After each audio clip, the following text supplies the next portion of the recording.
Olá, tudo bem? Sejam todos muito bem-vindos ao nosso podcast Jus Esperneandi. Estamos aqui no estúdio Atibaia Jardim e meu nome é Daniel Nunes, para você que não me conhece, advogado civilista aqui na comarca de Atibaia, e tenho do meu lado o Dr. Cauê Dantas. Tudo bem, doutor? Tudo bem, doutor Daniel? Uma honra mais uma vez estar aqui presente. É nóis. Hoje teremos a honra de receber o Dr. Lucas Fries. Dr. Lucas Fries. Tudo bem, doutor? Como o senhor está? Boa tarde, boa noite, bom dia para quem estiver assistindo aí esse podcast. Muito obrigado pelo convite, Dr. Daniel. Uma grande satisfação, a gente se conhece a longa data. Dr. Cauê Dantas também. Então, bora trocar essa ideia. Isso aí. Obrigado por o senhor ter vindo aqui, agradecer publicamente, né, de ter aceito o convite. É muito legal quando colegas que têm uma experiência na área vir dividir esse conhecimento conosco, né? Eu costumo sempre falar aqui no nosso podcast que quem divide multiplica. Muito obrigado por ter vindo, doutor. Vamos dar início, então, à nossa conversa jurídica. E, doutor, qual que é o primeiro ponto que nós vamos conversar? Temos muitos, hein, Lucas? O Lucas é para quem não conhece, um advogado criminalista aqui na cidade, muito atuante, muito combativo. E, vez ou outra, nós nos encontramos para estudar alguns casos aí. Eu fiz o convite para ele poder vir aqui nos prestigiar com a sua experiência.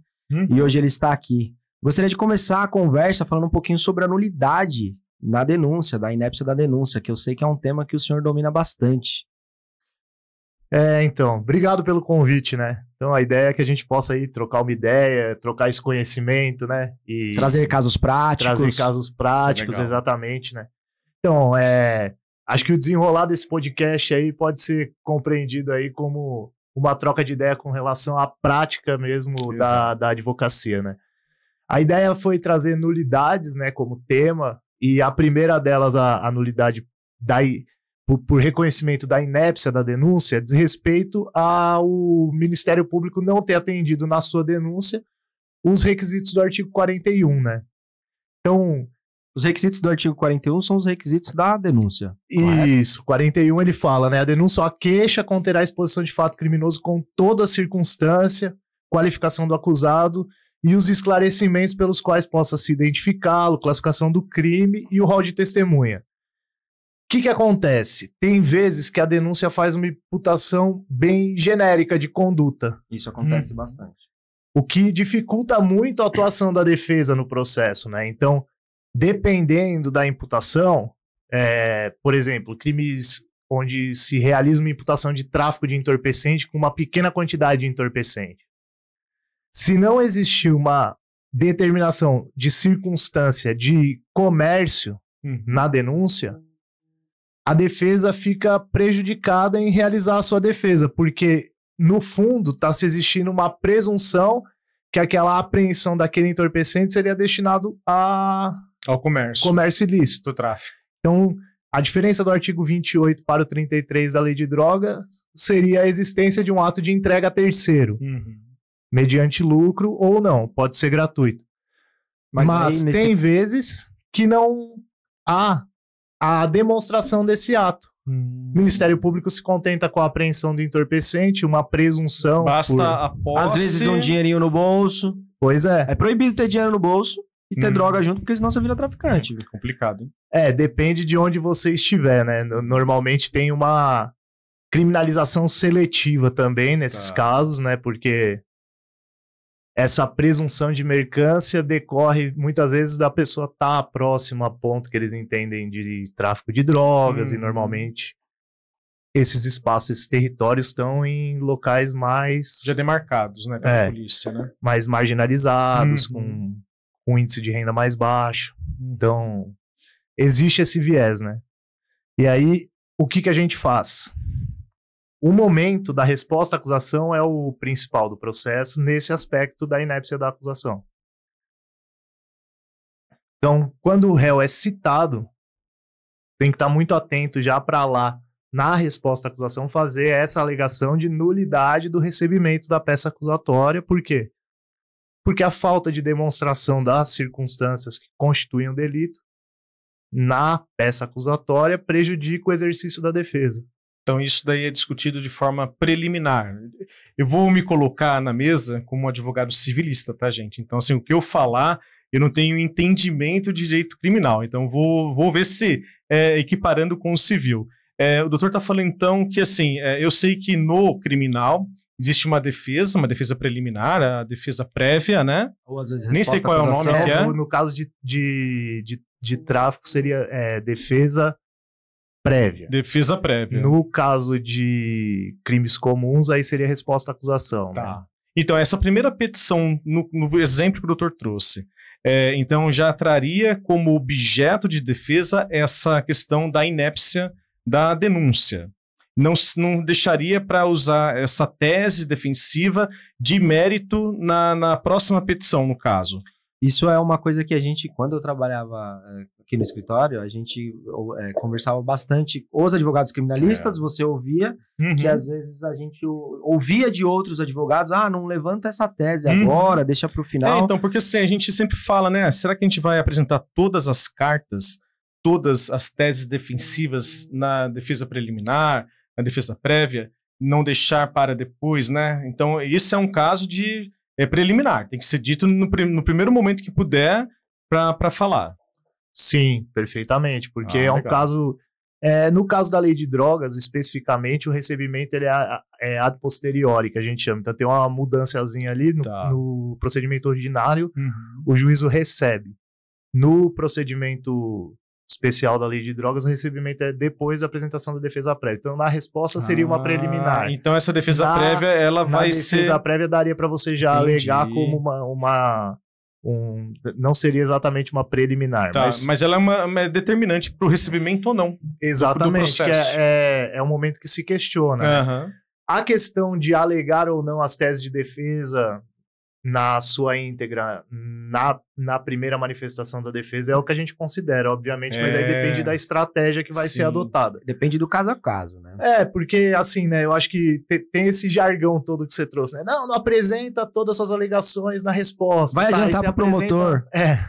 Só que aí seu cliente está preso e você vai ter que impetrar um habeas corpus, e você não vai apresentar suas alegações no habeas corpus.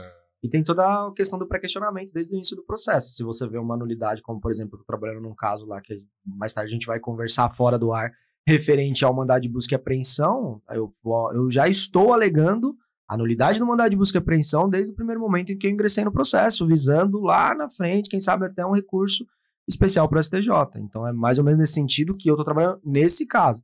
E aí, como o Dr. Lucas acabou de falar, eu acho que depende do caso a caso e da avaliação do profissional que está trabalhando no caso, não é isso, doutor? Exatamente. Até a conveniência ou não de você impetrar um habeas corpus, já questionando a ilegalidade ou não desse mandado de busca e apreensão em sede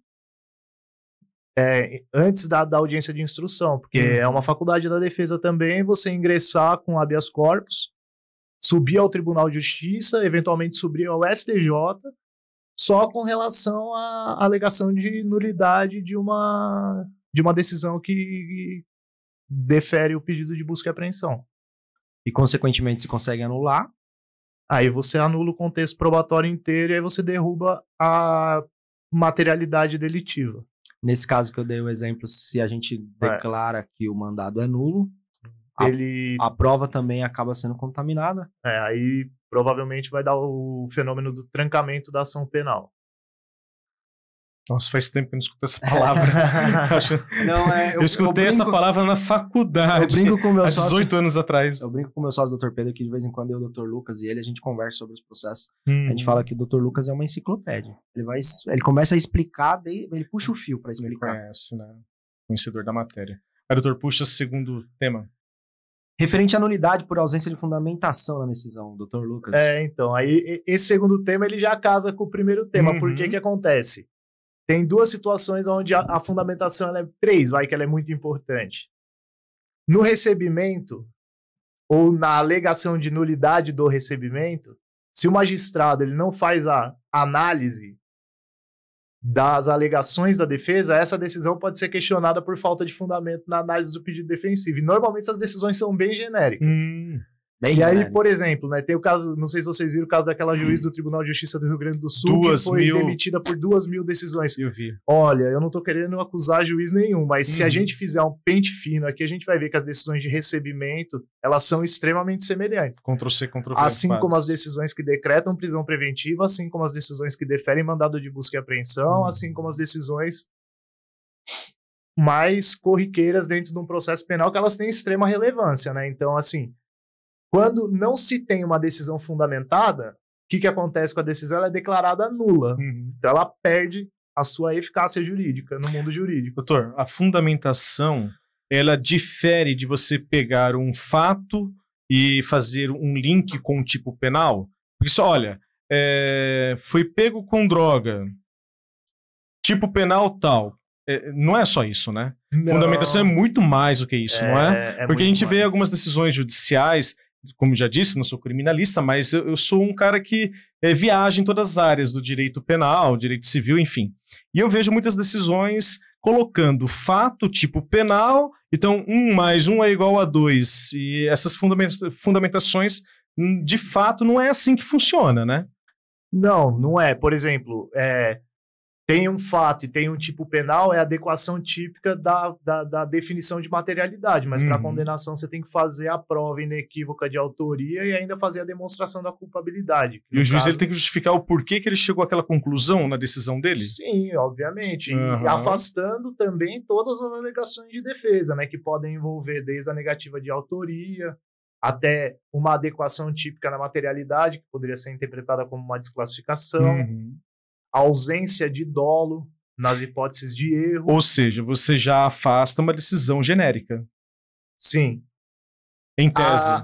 Alegando a nulidade dela, você afasta a decisão genérica e você faz com que o magistrado se manifeste para que você possa perseguir no pleito recursal.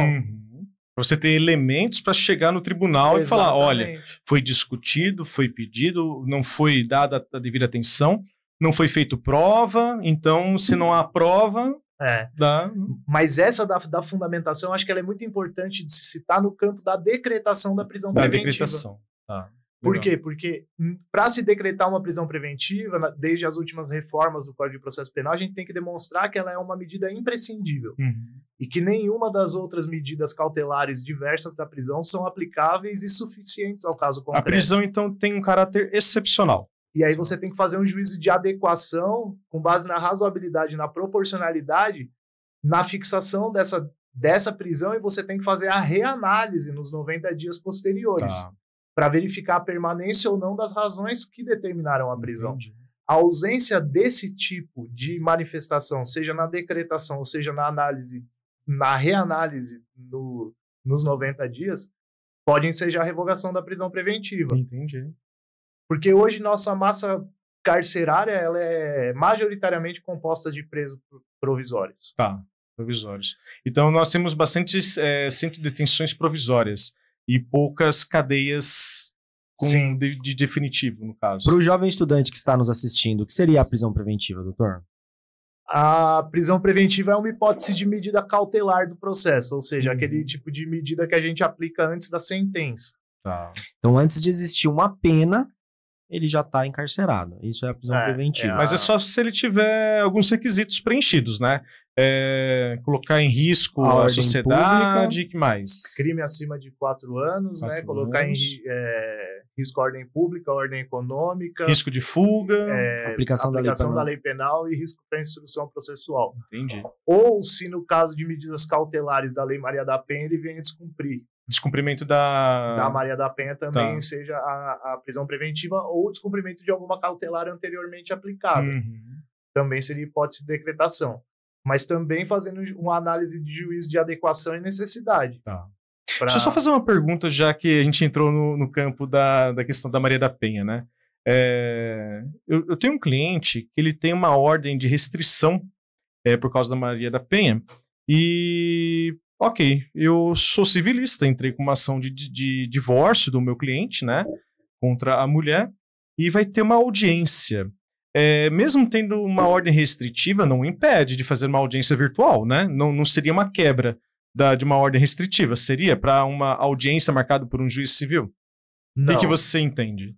Não há, né, quebra, né? Não há uma quebra. O que pode acontecer é que a vítima argumente ao magistrado que quer ela evitar prefere o contato e tudo mais, mas quando há, e creio que seja esse o processo, questões de família e a questão atinente ao processo criminal e a violência doméstica, normalmente a tendência é que o magistrado do campo da família ele tente aproximar as partes, a não ser que tenha uma situação extremamente excepcional que justifique essa pretensão da vítima, né? Então, em um campo do processo penal, ela é vítima, ela tem uma proteção acentuada. Sim. No campo do processo civil, isso não vai se estender, a não ser que o juízo civil entenda pertinente trazer essa garantia para ela. Porque a minha dúvida era, existe uma ordem judicial de afastamento criminal e temos uma ordem judicial para o comparecimento numa audiência de conciliação civil,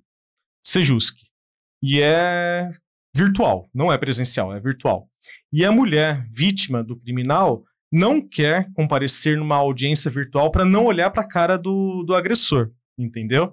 Então, assim, nesse caso que eu estou falando, eu acabei fazendo um acordo, porque a mulher fazia de qualquer coisa para não estar na audiência. Então, nós convertemos o divórcio litigioso em consensual e homologamos antes da audiência. Mas a advogada dela falou que, olha, doutor, mas se fizer a audiência, o teu cliente corre risco de ser preso porque ele vai quebrar a medida. Aí eu pensei, eu acho que não. Por isso que essa é a minha pergunta. Vamos supor que ela quisesse fazer essa audiência virtual e o meu cliente é o autor da ação do divórcio. O juiz determinou, tem uma determinação judicial para que essas partes se encontrem de forma virtual numa audiência de conciliação do Sejusc. Vamos supor que os dois façam a audiência e acabou a audiência, vamos supor que restou infrutífero. Acabou a audiência, a mulher pode ligar para a polícia e falar, olha, acabei de sair de uma audiência de conciliação virtual, o meu companheiro, que tem lá uma ordem de restrição, compareceu em audiência, ele quebrou a ordem, quero que ele seja preso. Isso acontece? Existe isso? Poder fazer, ela pode fazer tudo, né? Mas isso, não, mas sim, poder ela pode, mas a pergunta é... Juridicamente... O juiz criminal vai dar condenar? quebra, vai dar quebra da medida protetiva porque ele participou de uma audiência civil? Não, eu entendo eu acho que não, até porque quando existe filho, na própria decisão da protetiva, ele remete a questão dos filhos ao juiz de família competente, né? Não tem filho. É só um casal que estava se divorciando. Mas eu digo, quando tem filho, ele remete às questões de família lá possível. Então, mas aí a questão do divórcio, a questão, por exemplo, da retirada dos bens, ou quando se tem o afastamento do agressor do lar e ele tem que discutir a questão da propriedade do imóvel, ele pode não vai perder o direito, entendeu? Tem falar, tudo isso, né? que vai ser discutido no âmbito civil. O que eu faria por cautela é comunicar o juízo criminal, entendeu? O juízo civil que existiu esse tipo de conversa. Então, eu acho que aí é aplicada a razoabilidade. Eu comunico aí a autoridade criminal e falo assim, peço que excepcione para que a gente possa comparecer aos atos processuais, aí, porque houve uma comunicação da parte adversa dizendo que poderia ser interpretado como quebra. Nesse caso, eu deveria entrar em contato com o advogado criminalista do meu cliente para pedir para ele comunicar o juízo criminal que ele estaria comparecendo virtualmente numa audiência agendada por um juiz civil, para não ter problema. Por precaução. A gente já resolveu, mas isso é bom para os futuros, né? Caso tiver, né? Do conflito excepcional que se instaura, né? Assim, seria mais prudente, vamos dizer. Porque a gente tem duas determinações judiciais. Uma, olha, não chegue perto. E o outro, judicial, vá lá sob pena de aplicar uma multa, alguma coisa. Eu acho que se no pior das hipóteses, minha opinião, fosse comunicado e tudo mais, seria questão de explicar para o juiz. E se na comunicação já fosse feito da maneira correta, olha, tivemos uma audiência, foi assim, descumpriu por conta da audiência, acredito que juiz nenhum aplicaria por conta da razoabilidade. Então, eu falei para a colega da parte contrária, falei assim, doutora, com todo respeito, eu não sou criminalista, sou especialista em direito civil, mas eu tenho todas, assim, eu penso comigo que é incoerente a gente fazer essa audiência e a tua cliente comunicar ao juízo criminal para prendê-lo sendo que essa reunião é para tentar que as partes cheguem a um consenso, pelo menos no âmbito civil, né? Aí fala, tá, aí acabou saindo acordo, sabe? Mas eu tenho que ter um respaldo criminal, mesmo não sendo criminalista. Eu acho que aí não ia acontecer nada demais, entendeu? Não é? Eu falei para advogado que você tá correto, e que bom que chegaram no ainda bem. Mas não dá para falar genericamente, porque tem casos de stalking, por exemplo. E no processo de stalking, que é a perseguição. Tem o perseguidor ou a perseguidora que começa a promover processos contra a parte adversa. Só para ter a pessoa perto, nossa. Então, não dá para dar uma resposta apontando objetivamente, assim. Então, tem que analisar o porquê que ela pediu uma protetiva e tudo mais. Se isso envolver, de alguma forma, uma perseguição, um amedrontamento, se ela tem um laudo e tudo mais, talvez adotaria um pouco mais de cautela. Mas então, assim, olha, fica uma dica para os advogados civilistas que, se tiver parte contrária e seja homem e tenha medida protetiva para uma audiência de conciliação, informe para o juízo criminal, só para se resguardar, né, para ter uma questão de resguardo. Vamos prevenir, não vamos remediar. Prevenir, exatamente. É melhor prevenir do que remediar. Qual a próxima, doutor? Referente às nulidades do 212, doutor.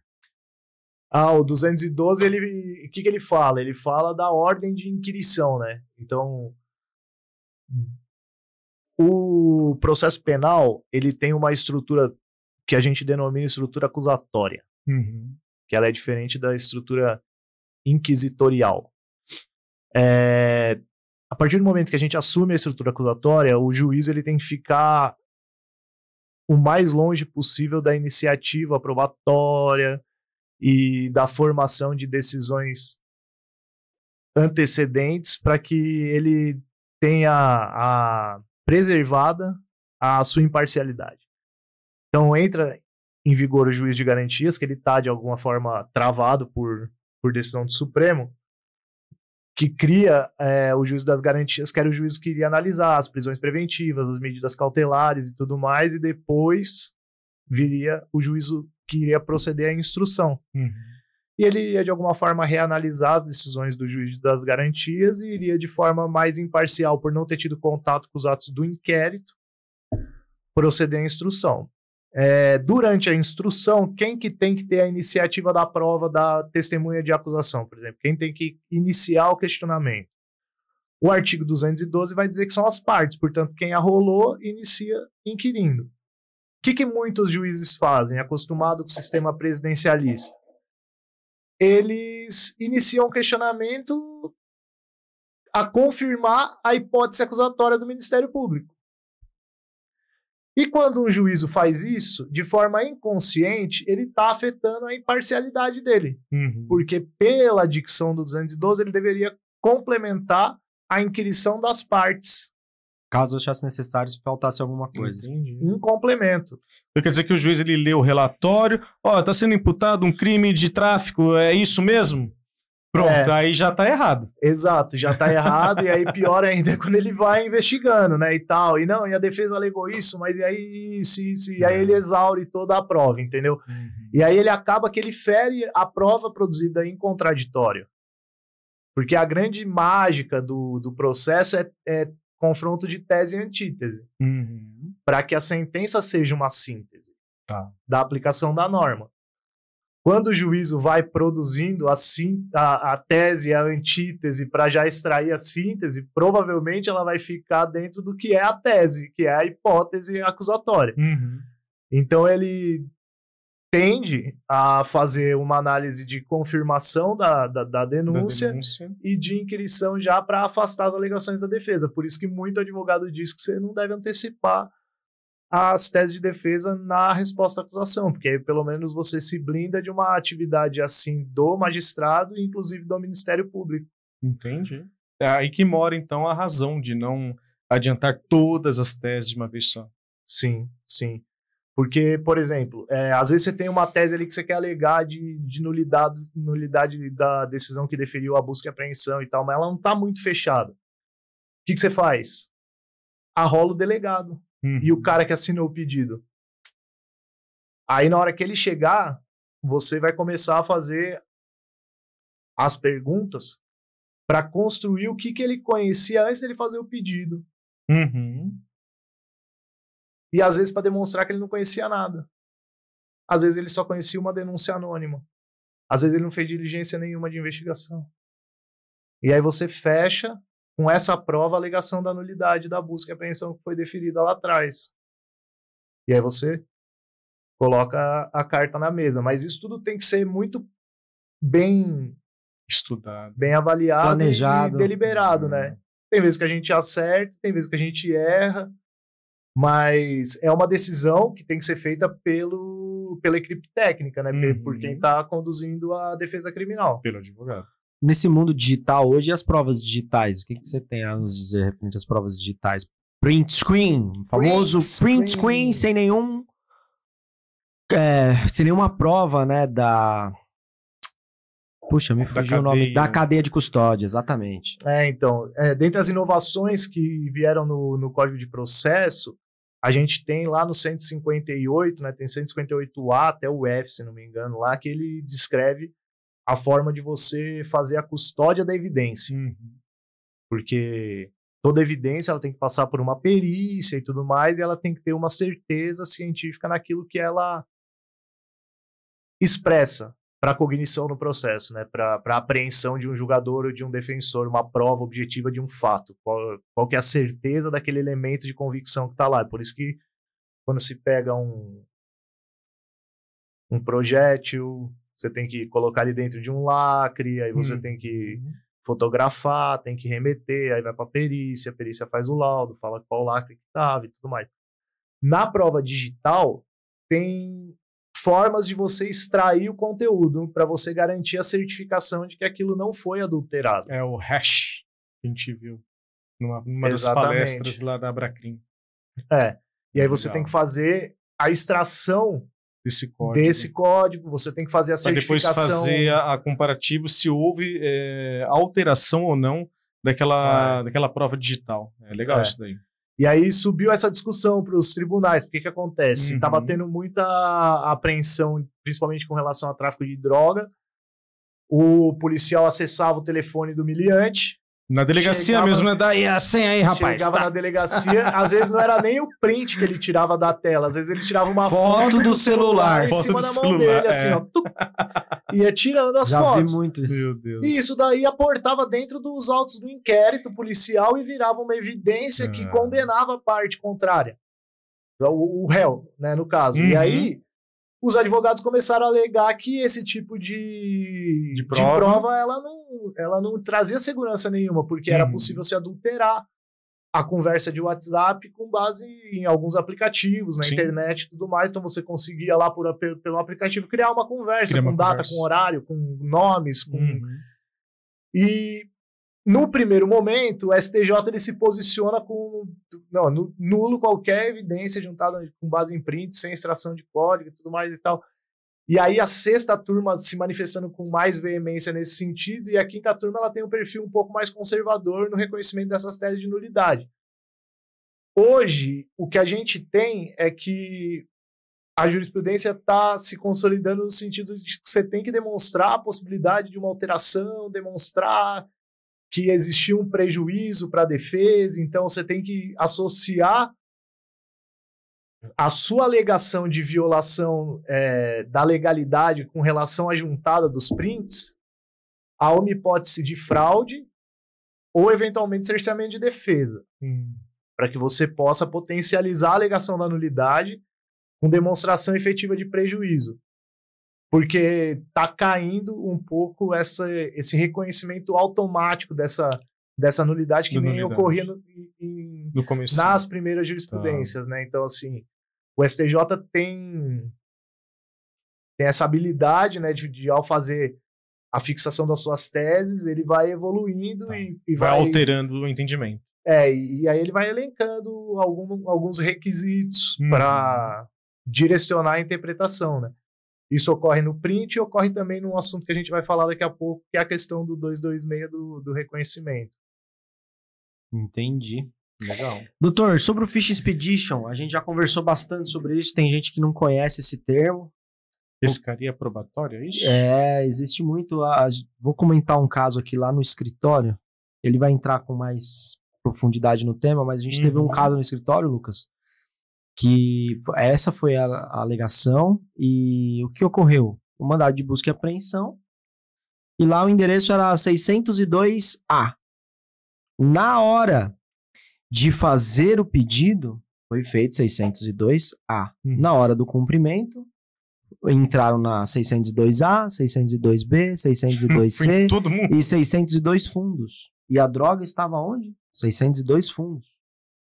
A gente conseguiu a absolvição com base nessa tese que o doutor vai nos explicar agora. Então, o Fishing Expedition é um termo genérico, né, para vários tipos de avanço que o órgão inquisidor pode fazer na investigação. Então, às vezes, ele pode requisitar dados do COAF sem uma determinada justificativa e acabar sendo deferido acesso a essas informações. Pode requerer uma busca e apreensão e na hora que recebe o mandado, ele avança na área de autorização da busca, que é o caso que o doutor está trazendo.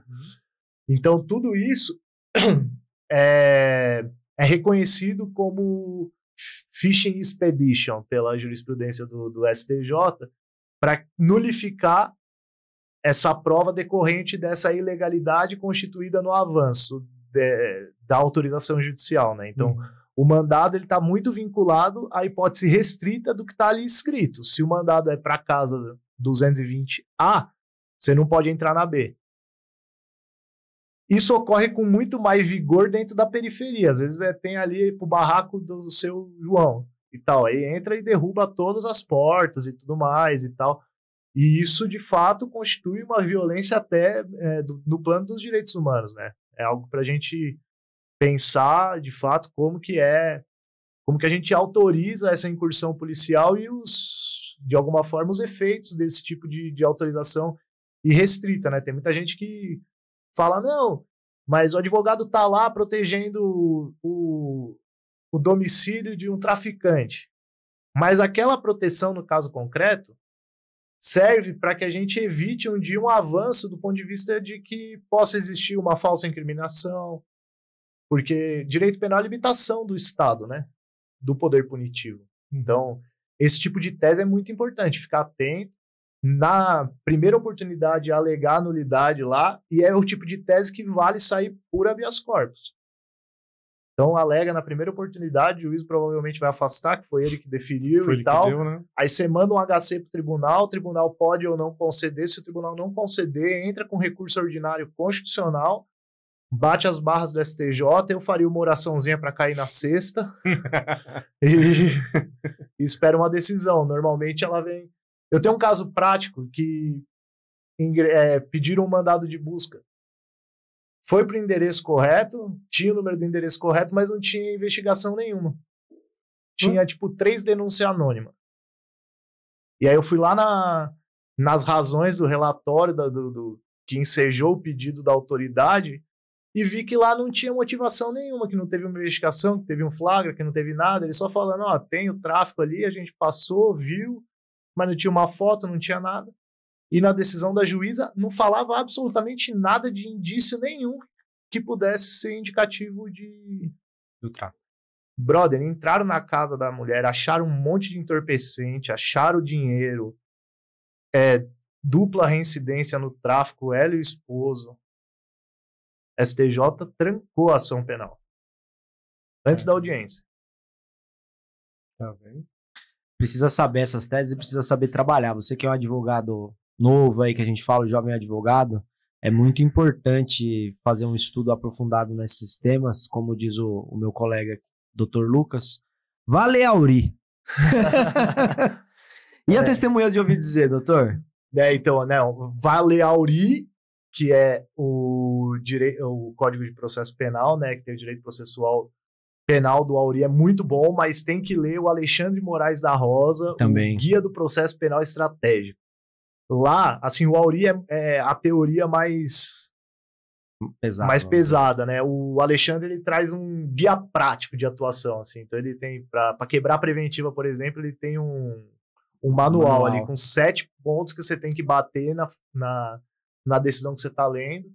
E faltou um deles, você pode alegar que ele te dá jurisprudência na sequência para você quebrar a prisão ou fazer uma alegação de nulidade e tudo mais. E ele tem uma comunidade também, chama Criminal Player. É um podcast, não é isso que você tinha falado? Tem o podcast, agora tem a comunidade, eles estão desenvolvendo inteligência artificial e tudo mais. O Auri é desembargador hoje do Tribunal de Justiça de Santa Catarina.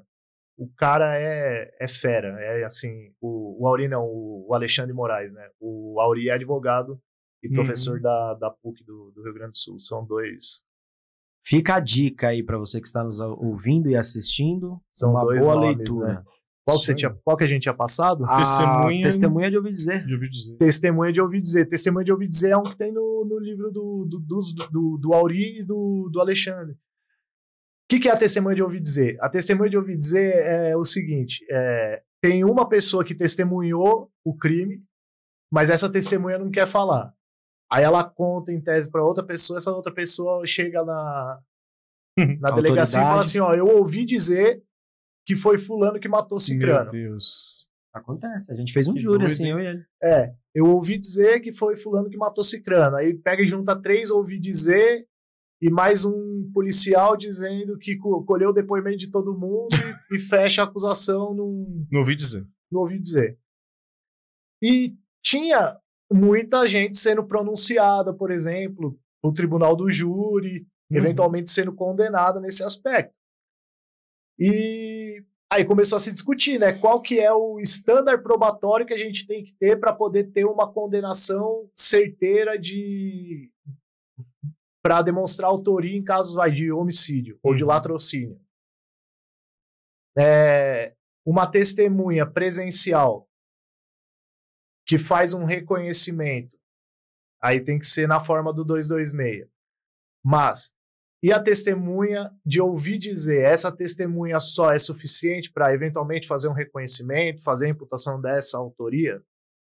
Porque às vezes ela ouviu dizer que o João fez tal coisa, aí põe o João na frente dela, vai falar, você reconhece o João? Então, e aí ela reconhece, porque ela conversou com uma pessoa ou outra e tal, e aí ela cria essa imagem dessa pessoa e ela faz o reconhecimento.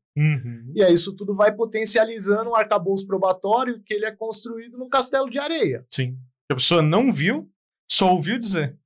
Só que se você chega no júri, você corre risco de ter o réu condenado. Você corre risco de ter uma pessoa condenada sem evidência alguma de autoria, passando por cima da presunção de inocência. Por quê? Porque você tem uma evidência de ouvir dizer. Então, hoje a gente já tem uma jurisprudência sólida no sentido de que, se essa é a prova, ela sozinha não vale para condenar. Tá. Também não vale para pronunciar. E a testemunha do ouvir dizer, ela pode ser usada como fonte de prova somado com outros, o conjunto probatório? Como forma de fundamentação? Essa era a minha pergunta. Sim, ela poderia funcionar, por exemplo, creio eu que para o deferimento de um mandado de busca, de uma prisão temporária, talvez. Mas não para uma condenação, não um fundamento para uma condenação em si, só a testemunha. Não. Não, mas às vezes ela é utilizada, hein? Assim, então, assim, dependendo tem do réu. muita gente que utiliza. Tem muita gente que utiliza, principalmente depende do réu e tal. Eu gosto muito eu assisti uma palestra que você deu numa live que fala sobre o direito penal do inimigo. Então, depende de quem está sendo julgado, quem está na cadeira do réu, vamos ver o que vale para ele, né? Então, uma testemunha do ouvir dizer, se for uma pessoa que o juiz não gosta, provavelmente ele vai aplicar e vai fundamentar no testemunho do ouvir dizer, porque é direito penal do inimigo. O caso se eu não me engano, é Rafael, do Rio de Janeiro. O cara foi condenado, mais de 10 vezes. Nossa. Com reconhecimento falso. Falso. Fraudulento, de errado. Não que foi, às vezes não foi nem de forma intencional, entende? Mas como é que é o procedimento? O procedimento, muitas vezes, na delegacia, que agora já tem uma determinação, né, do CNJ e tal, mas ainda assim eles não fazem. Normalmente, fui roubado e tal. Aí você vai pra delegacia daquela área e fala, fui roubado na praia, ele te apresenta um álbum de suspeito. Como se ele tivesse tipo, um cardápio de réu pra ser preso. Escolhe aí quem que você quer. Reconhece alguém? Entendeu? Só que, na resolução do CNJ, ele fala que você tem que perguntar as características determinantes da pessoa. Você Como tem se fosse fazer um retrato falado. Uma série de cautelas que, se em qualquer momento a pessoa esboçar qualquer dúvida, o reconhecimento tem que ser interrompido e tem que ser certificado que ele foi frustrado.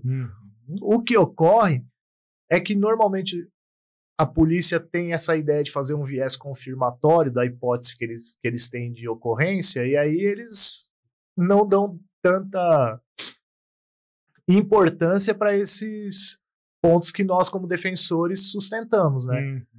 Então, às vezes, no afã de inflar índice aí de solução de caso e tudo mais, acaba incidindo nesse tipo de erro, mas é o que a gente tem que combater e muitas vezes sustentar o direito de quem não é ouvido, né?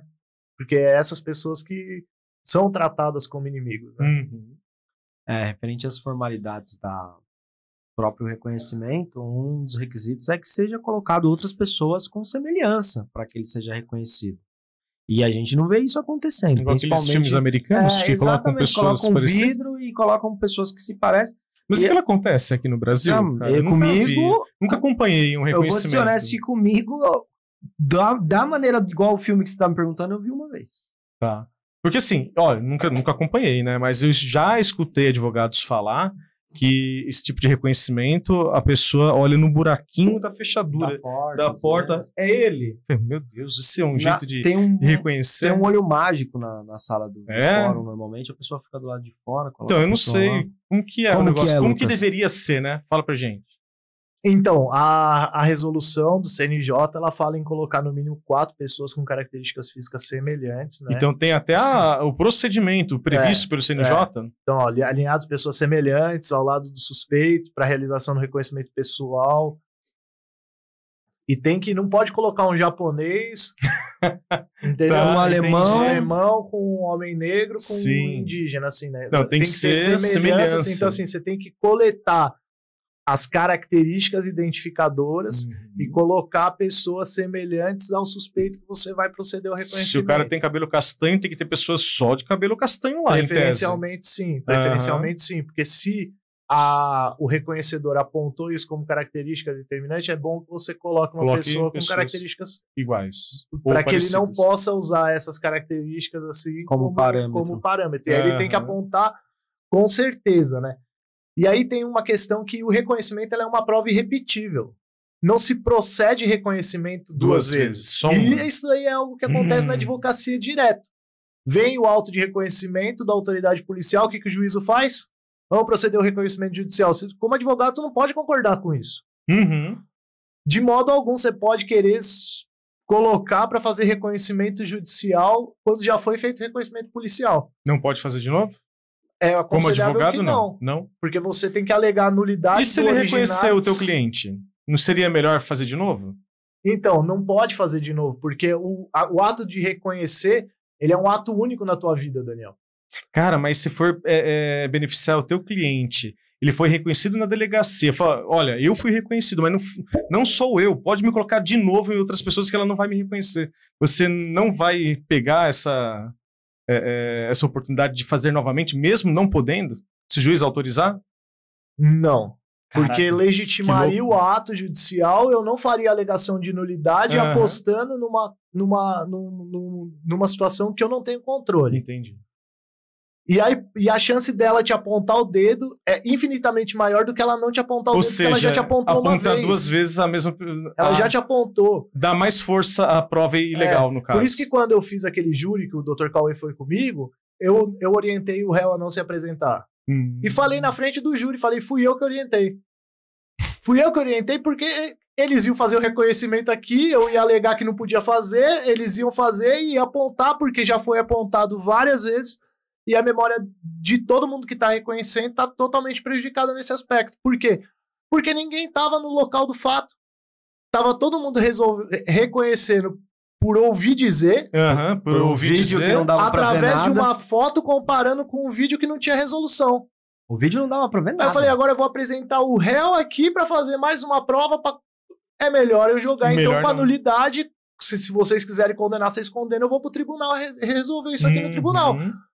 Porque se eu levo um homem negro, sendo apontado um homem negro, de estatura mediana, com uma tatuagem, você acha que vai dar o quê? Se todas as testemunhas já reconheceram. E ainda eu perguntava as características determinantes do meu cliente. Tinha gente que falava que ele era cabeludo, meu cliente era careca. Cabelo cacheado. Já falava que o cabelo era cacheado, amarrado, meu cliente careca. A foto do meu cliente careca. O outro respondendo que a pele dele era branca, dando essas características, fazendo o reconhecimento. Teve gente que entendeu que a prova era suficiente. A gente perde o júri por 4-2. Nossa. E o réu sai condenado. Mesmo não sendo ele. Mesmo não sendo ele. E o promotor, se o promotor estiver assistindo, o promotor teve coragem de falar assim, apresenta o réu aqui, que se ele não tiver a tatuagem, eu peço absolvição. Aí eu falei, isso é uma prova de que a acusação está em dúvida. E no princípio da dúvida? O princípio da dúvida absolve. Aí ele pula da cadeira. Eu não falei que eu tô na dúvida. Como não? Você manda eu trazer ele aqui. Fala que se ele não tiver uma tatuagem no braço. Nossa. Eu falei, se ele tiver uma tatuagem de zebra e não for essa tatuagem, o que o senhor vai fazer? E se for uma outra? E se não tiver, o senhor vai falar que tirou? Eu me recordo que no final do júri o promotor chamou a gente de cantinho assim pra perguntar, e aí, doutor, foi ele mesmo? Porque isso é um sinal de que ele tava em dúvida. Ele veio perguntar pra gente. Desculpa. Imagina. E referente à quebra de cadeia de custódia que a gente estava conversando, no 158. Gente, vocês estão falando do 158, 212, tudo isso daí é artigo do quê? CPP, Código Penal? Às vezes Código Penal. É tudo Código de Processo Penal. Então tá bom, obrigado porque... Código de Processo Penal é o manual de achar as nulidades. Ali. Então é lá no CPP, lá todos no os CPP, artigos que vocês falam do CPP. Lá no CPP, Beleza. Quebra de cadeia de custódia. Esse tipo de argumento ele pode entrar em vários aspectos de vários processos que envolvam a apreensão de determinado objeto para análise pericial. Vou trazer... O Dr. Cauê fala para eu trazer caso prático. Vamos trazer caso prático, então. Acusação de tráfico de entorpecente. Foram localizados 2 suspeitos. Um suspeito se localizou 10 porções de crack, outro suspeito se localizou 10 porções de crack e 10 porções de cocaína. Num terceiro local foram localizadas mais 10 porções de crack. Os policiais, no momento da prisão em flagrante desses suspeitos, eles pegaram todas essas porções de droga, enfiaram dentro de um saco e levaram à delegacia. Misturou tudo e levou embora. Levou embora. Chegou lá na delegacia e tal, contaram a história deles lá e tudo mais, ó. Cujo Cicrano foi apreendido X, cujo Beltrano foi apreendido Y, e no local X, lá dentro daquele tijolinho, foi apreendido o resto. O delegado foi, separou os negócios, as drogas lá e mandou pra perícia. Lacrou, mandou pra perícia. Pumba, volta. Um lacre dá positivo pra cocaína, o outro dá positivo pra lidocaína e cafeína. Era batizado, pra falar o português claro. Na real, não era cocaína. Não era batizado. Era só coisa, mas o batismo. Era só água benta. Não era tinha qualquer mais nada. coisa, mas não era droga. Podia ser qualquer coisa. Podia ser alguém que estava vendendo gato por lebre. Ou podia ser algo mais barato para inflar, eventualmente, a apreensão de algum tipo de entorpecente. Não sei. Mas não era droga. Pelo menos as drogas que estavam sendo imputadas na peça acusatória. E aí, de quem que era? Aí entra a parte do advogado na audiência. Porque o que você vai fazer com essa informação? E essa questão do que não era a droga imputada, estava misturado nos 3 saquinhos que foi individualizado? Como que estava? Então, um saquinho deu positivo. Os outros saquinhos que estavam individualizados deu negativo. Na hora da audiência é que a gente constrói a mágica. Porque, querendo ou não, eu já tentei, né? Falei, ó, revoga a preventiva porque o laudo deu negativo, era o laudo que estava vinculado ao meu cliente e tal. O juiz falou, não, aguarda e tal. E os caras sendo processados no tráfico com associação, sem prova nenhuma de associação. Numa denúncia totalmente genérica. Porque para demonstrar associação, você tem que demonstrar habitualidade. Então, você não pode demonstrar coautoria e alegar associação. Mas, quando a gente faz a inquirição dos policiais, e eram 2, eu começo a perguntar quem foi que abordou o A, quem foi que abordou o B, aonde aprendeu a droga A, onde aprendeu a droga B, não sei o que, e aí começa a dar conflito. E no curso dessa prova, a gente consegue comprovar que eles colocaram todas essas drogas dentro do mesmo saco. Ou seja, colocaram um monte de bala misturada de morango, de hortelã, né, e de laranja, e mexeram. Tó, ninguém sabe de quem é quem pior, mais. Porque na hora que você separa e manda nos lacres, tem uma que tá ok e tem outra que não tá ok. Então, como é que isso daí foi tudo separado? E depois foi juntado, foi colocado junto, depois foi separado. Ou seja, teve quebra da custódia da prova. E isso é fator determinante para demonstrar o prejuízo. Olha aí que louco, tá vendo? Ou seja, na hora de fazer a apreensão da droga, tinha que estar lá, tirando foto, fazendo o local onde localizou a droga, localização, separar o entorpecente de acordo colocar com no o saquinho autor. separado de cada um. Esse é do João, esse é da Maria. Exato, aí você manda pra perícia, a perícia avalia. Porque aí como é que vão explicar agora? Agora não sabe de quem é quem? A pataquada toda que foi apresentada lá na... E aí pergunta depois, qual foi o ato de mercância? Não lembro. Quantas pessoas tinha no local? Foi avistado alguém vendendo? Absolvição. O promotor pediu absolvição. O promotor pediu absolvição. Nossa. O promotor pediu absolvição com base só na linha defensiva. O autor da denúncia pediu absolvição. Doido isso. E por isso que é importante saber inquirir, né, os policiais na hora da audiência. Isso é saber perguntar, né? Como o doutor falou, cada um usa uma estratégia, uma tática, Sim. mas você fazer a mesma pergunta de forma diferente, pretendendo que a resposta seja diferente entre um e o outro, é determinante. Tem um caso no escritório que eu estava trabalhando nesses tempos pela Defensoria Pública. Um dos policiais, no caso eram GCMs, um dos GCMs falava que o motivo da fundada suspeita para abordagem foi simplesmente o meu cliente mudar repentinamente a direção, sendo que isso já tem tese na STJ já pacífica de que a mudança de direção não é fator para a fundamentação da fundada suspeita, que é o que dá legitimidade para fazer a busca pessoal. E a parceira, quando eu fiz as mesmas perguntas, mas de forma diferente, o parceiro, na verdade, disse que a abordagem só aconteceu porque ele era muito parecido com um suspeito. Aí eu perguntei, o senhor sabe o nome do suspeito? Não. O senhor tem a foto do suspeito? Tenho se eu pesquisar no banco de dados. Eu falei, mas no banco de dados é fácil encontrar um suspeito parecido com o meu cliente, porque ele é homem com tais características. Então, a sua experiência de inquirição de testemunha, doutor, o que o senhor pode trazer pra gente? Dá dica, né? De como inquirir testemunhas de acusação para benefício da defesa. Aí eu lembro do Dr. Sandro Aldi, um abração pra ele, que foi tipo um cara que me apresentou pra advocacia criminal, entendeu? Então assim, eu tenho... O Sandrão é fera, né? Não, gente boa demais. Ele sempre falou pra mim quem, como, quando, onde, por quê. Tem até o... Você vai nessa, de onde veio essa informação, como é que foi e tal, vai pegando desde o início, porque você tem que imaginar o quê? A informação chegou na autoridade policial de algum jeito, porque para dar o start num processo de inquérito tem que ter notícia-crime. Como é que foi essa notícia-crime? Chegou por onde? Por onde foi essa informação e tal, onde é que ela tá registrada e tal. Tá, aí fez a abordagem. Uma abordagem, por exemplo, para busca pessoal.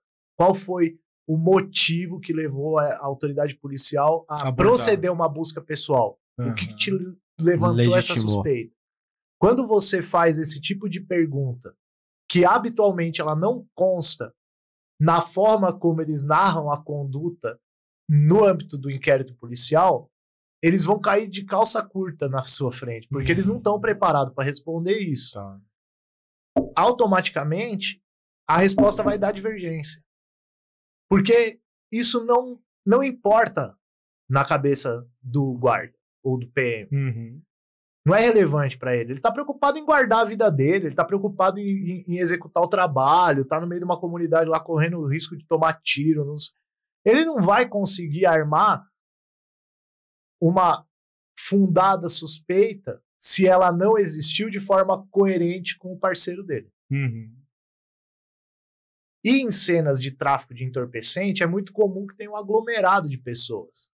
Então, automaticamente, ali também, naquela circunstância, você consegue demonstrar que há algum tipo de divergência, principalmente com relação à autoria do delito. Então, ficar atento nessas questões. Tem situação pior ainda, que é quando o réu vem dizendo que foi forjado. Ou que a polícia fez o que ela diz que não fez. E aí aparece um vídeo da polícia fazendo, por exemplo, ele foi na minha casa. Algo simples, não levou, não forjou droga, mas ele pegou a droga na minha casa e tá dizendo que pegou na rua. Aí tu pergunta pro Foi guarda. no lugar errado, ele tá falando. Só que aí o réu tinha a câmera na casa, o guarda vai e me diz que não entrou na casa. E aí tem Você apresenta eu o vídeo. apresento o vídeo na sequência do guarda entrando na casa, depois do depoimento dele. Não sei se o doutor já viu, né? Mas eu parei de fazer criminal, eu era criminalista, eu parei há 10 anos. E eu lembro quando eu ia fazer audiência criminal, eu via os policiais conversando antes da audiência entre eles, do lado de fora, combinando lendo a história, lendo e conversando. Escuta, como é que foi mesmo? Você lembra? Tal. Você lembra, tal? Você já viu isso? Já vi isso, mas assim... E qual é a consequência dessas conversas desses policiais fora da audiência, combinando ou relembrando uma história que nem eles lembram? Como que fica isso em audiência? É que aí depende muito se o advogado vai fazer uma postura ativa, né? Tá. Eu não passo sem... Não tem uma testemunha que você entra na minha frente que não fica ali 40, 50 minutos respondendo pergunta. Tá. Então eles podem ficar confabulando lá fora, porque eles não vão saber a minha estratégia. Lá dentro você não vai conseguir responder as tuas perguntas. Não, vai. Eles vão responder as perguntas. Mas a verdade, não vão porque se for inventado... se eles começarem a inventar, a gente vai começar a perguntar detalhe. Uhum. Eles vão cair em contradição. Vai cair em contradição. Porque é mentira. Uhum. Se começar a contar história, a gente percebe que é contação de história. Que é historinha. Por isso que eu também falo pra réu, não fica falando muito. Eu lembro que na época que eu fazia criminal, o juiz falava pra mim assim, doutor, o que o policial tem contra o teu cliente? Por que o policial iria contra o teu cliente? Tipo assim, falando que o policial tem fé pública no que ele fala, sabe? Eu lembro na época que eu fazia, eu ficava ferrado da vida, porque, como pode o juiz levar como fé pública a palavra do policial? O ruim é que às vezes acontece alguma coisa e ele tenta legitimar, né, a ação. Mas o STJ tá derrubando agora essa interpretação da fé pública. Sério? Do policial. Isso é legal, hein? Se o policial diz, por exemplo, que o réu autorizou a entrada, ele não tem uma evidência de que houve autorização da entrada para busca domiciliar, a incursão domiciliar é nula. Olha aí. Ou seja, a palavra do policial em audiência é relativa. Se a prova do policial é a única no processo e também não tem uma outra evidência complementar, ele não tem investigação, também a solução é absolutória, segundo a jurisprudência do STJ. Olha aí.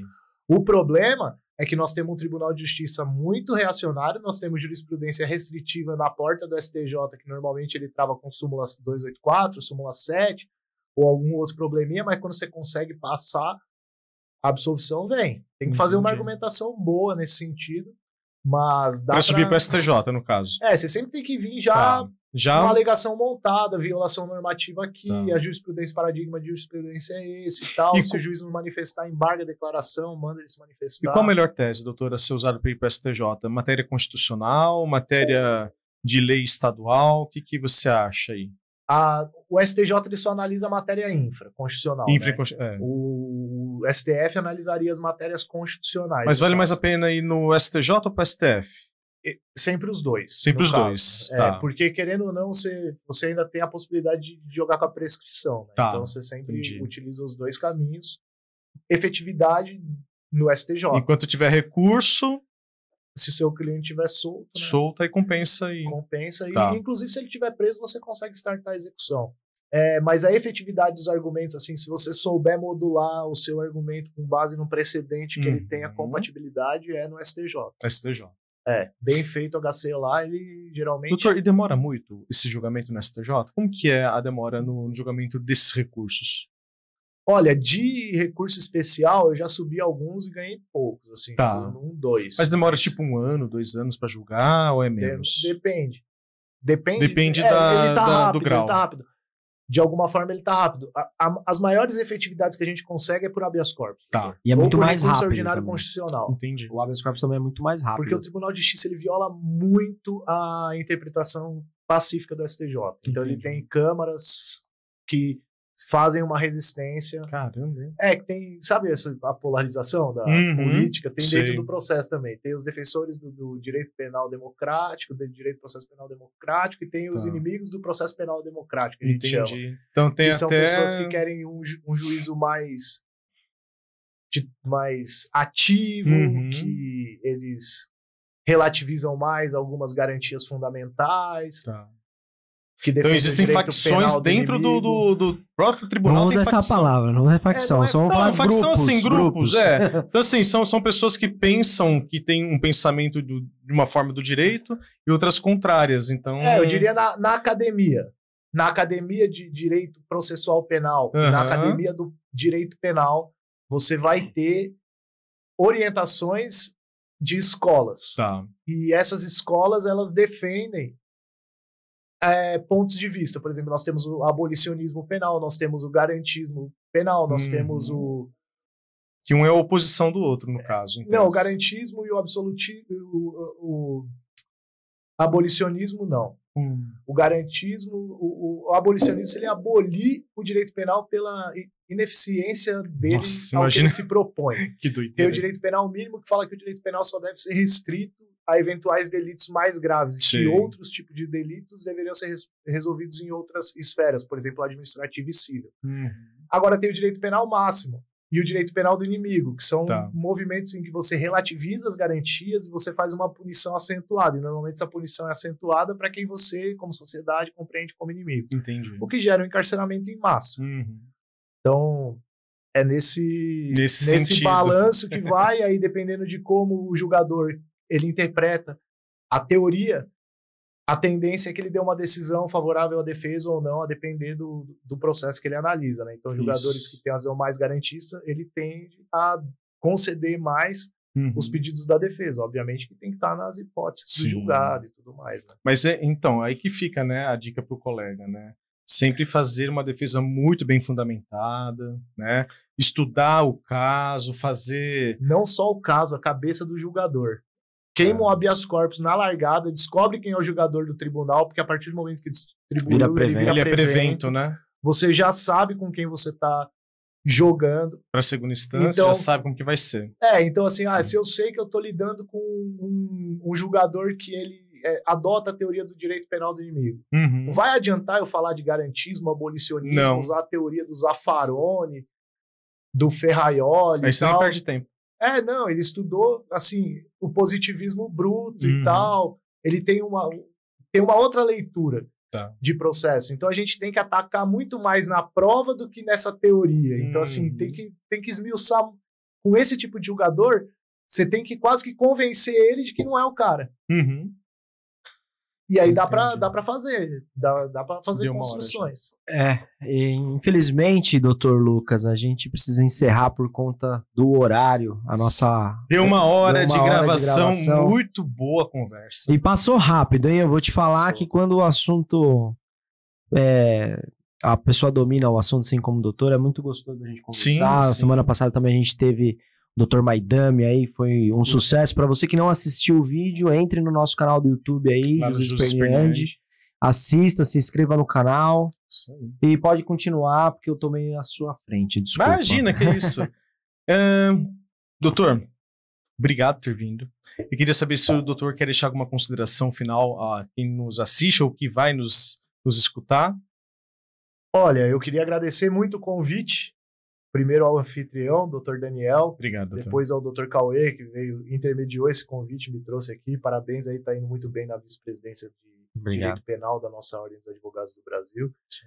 E queria deixar uma mensagem para quem está nos ouvindo: não deixe de assistir o Jus Sperniandi. E outro ponto é que a gente teve que tirar o rótulo dessa água aqui. E aí eu acho que uma empresa de água poderia aqui, né? Nos patrocinar. Coca-Cola, ou qualquer empresa. Uma Cristal, ou até uma empresa aqui de Atibaia, né? Para fazer um marketing aqui. Sim. Vocês estão de parabéns, é uma bela de uma iniciativa. E os estudantes e outros advogados que estão assistindo, é isso. Se dedicar ao processo, analisar, estudar, e se alguém precisar de alguma coisa, alguma dica, pode fazer que o Dr. Cauê faz, às vezes me dá um toque aí, precisando a gente tá sempre colaborando. Sim. Eu tenho essa ideia também, que dividir o conhecimento nos fortalece como rede de advogados e mostra a nossa potência para que a gente possa ser, de fato, essa função essencial à administração da justiça. Tenho muito orgulho de ser advogado e tenho muito orgulho de estar na presença desses dois grandes advogados aqui. Obrigado, doutor, é uma honra. O seu Instagram, doutor, para quem quiser te seguir nas redes sociais, deixa aí. Meu Instagram é @lucasescardinofries e @cairesefries, né? Um abraço também para minha sócia, a doutora Luciana Caires, grande amiga, advogada, e tamo junto ali. Quem puder seguir, compartilhar. Já tive o prazer de aí. acompanhá-los em um júri. A doutora Luciana também é uma profissional muito capacitada. Vamos trazê-la logo aqui para bater um papo conosco também, Isso viu, mesmo. doutora? Isso mesmo.